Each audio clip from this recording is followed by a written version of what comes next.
여러분 안녕하십니까? 오늘은 코로나 바이러스로 인해 가정 예배로 전환한 지 세 번째 맞이하는 주일입니다. 아울러 우리 주 예수 그리스도께서 부활하신 날을 기념하는 부활 주일입니다. 여러분들에게 오늘 부활의 기쁨이 충만하게 임하는 예배가 되시기를 주의 이름으로 축복합니다. 오늘은 여러분과 함께 사도행전 17장 16절로 34절 말씀을 중심으로 예수를 믿을 만한 증거 부활이라는 제목으로 하나님의 말씀을 증거하기 원합니다. 우리는 지난주 말씀에서 예수 그리스도께서 제자들을 데리고 가이사랴 빌립보 지방으로 가셔서 너희는 나를 누구라 하느냐라고 질문하는 장면을 묵상했습니다. 그때 예수님의 질문에 베드로는 주는 그리스도시요 살아계신 하나님의 아들이시니다 라고 대답을 했고, 이 대답에 흡족한 예수님은 제자들에게 예수님 자신에 대한 비밀을 비로소 오픈하기 시작하십니다.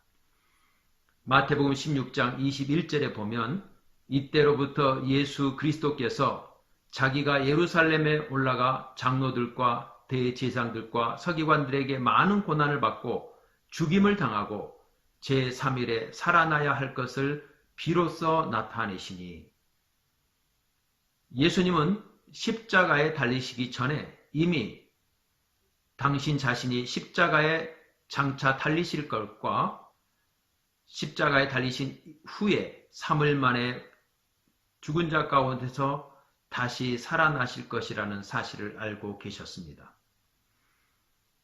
우리는 이 예수님이 부활 후에 엠마오로 가는 두 제자들과의 대화에서 어떻게 해서 십자가에 달리시고 사흘 만에 죽은 자 가운데서 다시 살아나실 것을 아셨는지를 우리나 보게 되는데, 누가복음 24장 26절로 27절에 보면 미련하고 선지자들이 말한 모든 것을 마음에 더디 믿는 자들이여, 그리스도가 이런 고난을 받고 자기 영광에 들어가야 할 것이 아니냐 하시고 모세와 모든 선지자의 글로 시작하여 모든 성경에 쓴 바 자기에 관한 것을 자세히 설명하시니라.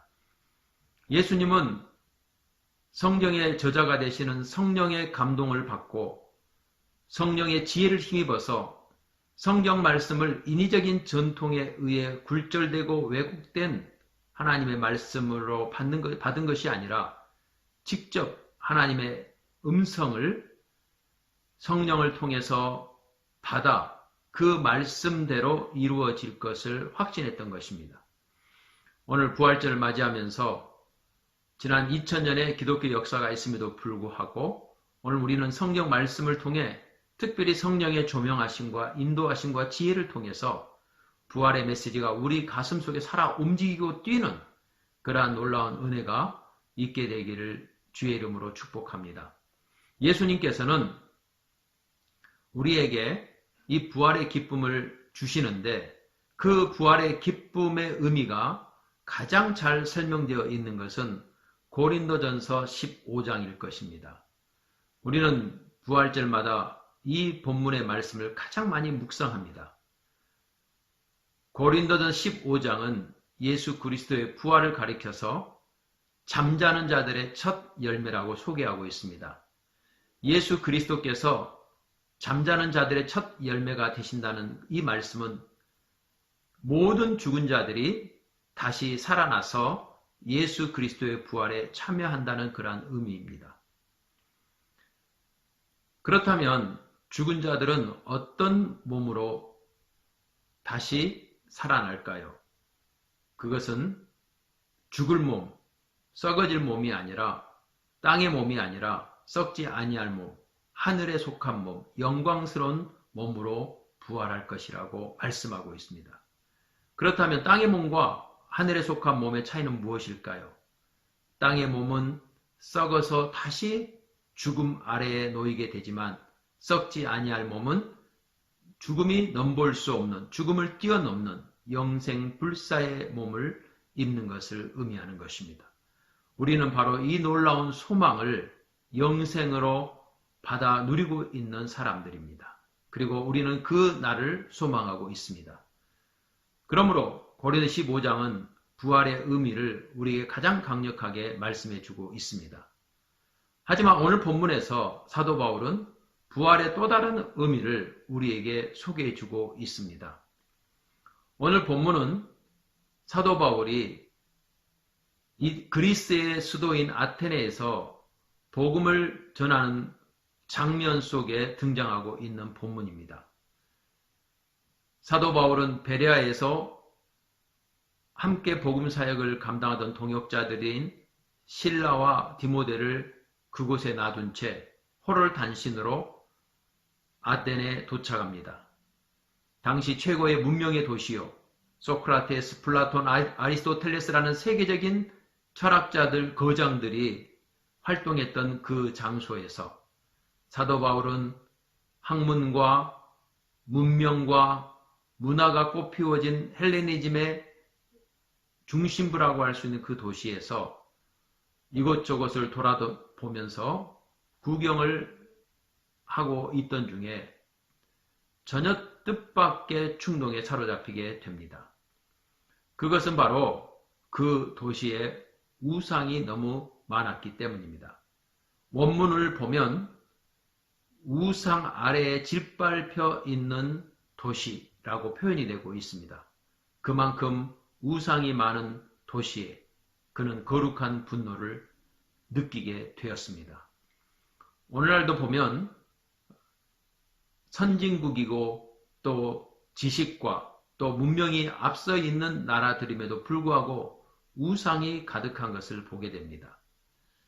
우리나라 가까운 일본은 아시아에서 가장 먼저 선진 문물을 받아들이고 또 선진국 대열에 가장 먼저 진입한 나라임에도 불구하고 그 나라 안에는 수억의 신들이 섬겨지고 있을 만큼 우상의 도시라고 해도 과언이 아닌 도시입니다. 바로 이러한 영적 전통이 고대에 이미 존재하고 있다는 것을 아테네는 우리에게 알려주는 것이죠. 사도 바울은 이 도시에서 거룩한 분노를 느꼈습니다. 사랑은 성내지 아니하지만 내 자신에게 대한 문제는 우리가 성내지 아니할 필요가 있지만 하나님과 관련된 문제에 대해서 죄악과 악의 세력이 하나님의 영광을 탈취할 때 우리는 거룩한 분노를 가져야 합니다. 예수님은 기도하는 집이어야 될 성전을 장사치들의 이윤을 추구하는 장으로 전락시켜버린 현실을 보면서 채찍을 들고 그 상을 둘러부시고 장사치들을 성전에서 내쫓음으로써 하나님의 집을 회복하고자 하는 거룩한 분노에 사로잡히신 것을 보게 됩니다. 사도 바울은 바로 이러한 거룩한 분노에 사로잡혀서 그 아덴에서 동역자들이 아직 도착하지 않았지만 회당에서 장터에서 아레오바고라고 하는 법정에서 예수 그리스도의 복음을 전하게 됩니다. 사도 바울이 복음을 전할 때는 항상 분노에 의해서 복음을 전한 것이 아니라 사랑에 의해서 복음을 전한 것을 보게 됩니다. 그래서 사도 바울의 복음 전도의 시작 부분을 보면 아덴 사람들이여 그대들은 범사의 종교성이 많습니다. 라고 시작을 하고 있습니다. 그러면서 사도 바울은 성경에 나타난 우주를 창조하신 창조주 하나님, 우주를 다스리시는 만유의 주제가 되시는 하나님, 그리고 모든 인간들의 아버지가 되시는 하나님, 그리고 나라와 민족을 다스리시는 하나님, 그리고 마지막으로 세상을 심판하시는 하나님에 대해 소개합니다. 그리고 오늘 저와 여러분이 눈여겨볼 31절에서 아주 중요한 부활의 의미를 우리에게 이렇게 소개하고 있습니다. 31절. 이는 정하신 사람으로 하여금 천하를 공의로 심판한 날을 작정하시고 이에 그를 죽은 자 가운데서 다시 살리신 것으로 모든 사람에게 믿을 만한 증거를 주셨음이니라. 사도 바울은 하나님께서 세 가지 의미에서 심판에 관하여 정하신 것을 말씀합니다. 첫 번째, 사도 바울은 천하를 하나님의 심판하신다고 말씀하고 있습니다. 하나님의 심판의 대상이 되지 않을 영역은 한 곳도 없는 것이죠. 두 번째, 하나님은 세상을 공의로 심판할 것입니다. 공의로 심판한다는 말은 사람들의 모든 행위가 비밀 없이 다 드러나게 될 것이고 명명백백하게 드러난 바로 그 행위를 하나님은 공정하게 심판하실 것이라는 사실을 우리에게 알려주는 것입니다. 그리고 세 번째로 하나님은 그 날을 정하셨습니다. 영어 성경에 보면 set a day 또는 fix a day라고 설명을 하고 있습니다. 그 날이 언제인지는 우리가 알 수 없지만 그 날은 정해졌습니다. 그리고 그 날에 심판을 하실 심판관 또한 하나님은 정하셨습니다. 그리고 그 심판관이 누구인지 그 신원을 우리에게 밝히 알려주시는데 바로 그 심판관은 죽은 자 가운데서 부활하신 분이라고 하는 것입니다. 그러므로 부활은 예수 그리스도께서 하나님의 심판관으로 이 땅에 오셔서 심판관으로 이 땅에서 심판하실 분이라는 것을 우리에게 증거해 주는 증거물인 것입니다.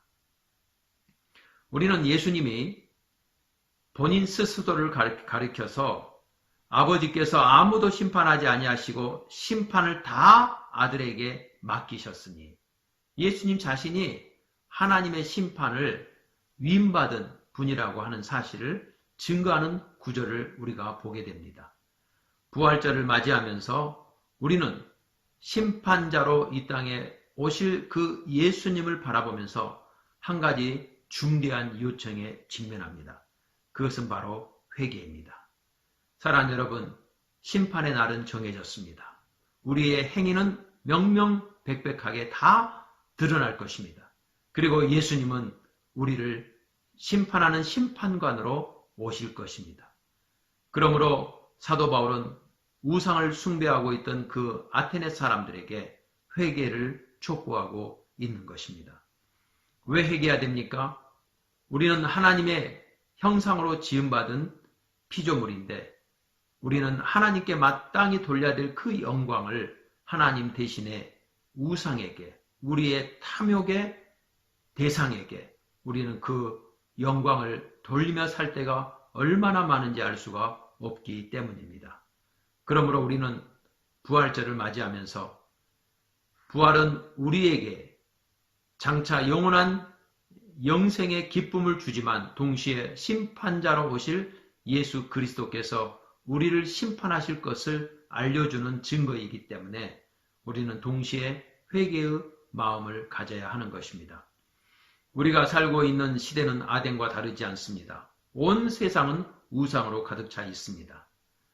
오늘 우리가 살고 있는 이 시대를 보면 명성, 부, 권력, 성, 쾌락, 그리고 심지어 종교 행위를 통해서 우리는 우상을 숭배합니다. 그래서 부활절 아침에 주님께서는 우리에게 이렇게 도전하시는 것이죠. 우상 숭배를 중단하라. 우상 숭배를 중단하라. 그리고 회개하라. 그리고 하나님의 뜻에 합당한 삶을 살라. 영안이 어두워지면 누구나 쉽게 우상을 숭배하게 됩니다. 사울왕은 하나님으로부터 이스라엘의 왕으로 부름받았지만 영안이 어두워지자 무당을 찾아가게 됩니다. 영안이 어두우면 우리는 우상을 숭배하게 되는 것이죠. 사도 바울, 사울 왕이 그랬다면 다윗 왕도 두 번에 걸친 큰 죄악 가운데 빠지게 됩니다. 사울 왕도 죄악을 저질렀고 다윗 왕도 죄악을 저질렀지만 한 사람은 사함을 받지 못한 반면에 한 사람은 사함을 받습니다. 그 두 사람의 운명의 차이는 무엇에서 결정이 됐습니까? 바로 다윗은 회개를 했다라고 하는 것입니다. 예수님께서는 너희는 스스로 조심하라. 그렇지 않으면 방탕함과 술취함과 생활의 염려로 마음이 둔하여지고 뜻밖의 그날이 덕과 같이 너희에게 임하리라고 경고합니다. 이 날은 온 지구상에 거하는 모든 사람에게 임하리라. 이러므로 너희는 장차 올 이 모든 일을 능히 피하고 인자 앞에 서도록 항상 기도하며 깨어 있으라. 구약 성경에서 선지자들은 장차 올 하나님의 날을 예언하는데 그 날은 한마디로 악인에게는 심판의 날이요 의인에게는 구원의 날이었습니다. 사랑하는 여러분, 천지는 없어지지만 하나님의 말씀은 없어지지 않습니다. 오늘 사도 바울이 아테네에서 증거한 것처럼 하나님께서는 아들 예수 그리스도를 심판자로 임명하시고 그 아들 예수 그리스도를 믿고 의지하고 그분을 통해서 하나님께서 마땅히 받아야 될 영광을 하나님께 돌리는 예배자의 삶, 순교자의 삶, 선교자의 삶을 사는 사람에게 하나님께서는 그 심판날에 의인에게 주시는 그런 구원과 부활의 기쁨으로 우리와 함께 하시겠지만 그렇지 않고 이 세상의 것에 사로잡혀서 우리의 삶이 술 취함과 방탕함과 생활의 염려로 어두워진다면 우리는 그날 회개할 것이 가득한 그러한 심판 앞에 직면하게 될 것입니다. 부활의 아침은 우리에게 장차 죽은 자 가운데서 영원한 영생의 기쁨을 우리에게 확인해 주는 그러한 거룩한 증거이지만 동시에 심판자로 오실 예수 그리스도께서 우리의 행위를 명명백백하게 드러내시고 심판하실 것을 증거하는 주일이라는 사실을 기억하면서 우리의 마지막 인생을 온전히 예수 그리스도를 바라보고 의지하면서 하나님께서 받아야 될 영광을 하나님께 돌리는 그런 귀한 결단이 저와 여러분 가운데 있게 되기를 주의 이름으로 축복합니다. 감사합니다.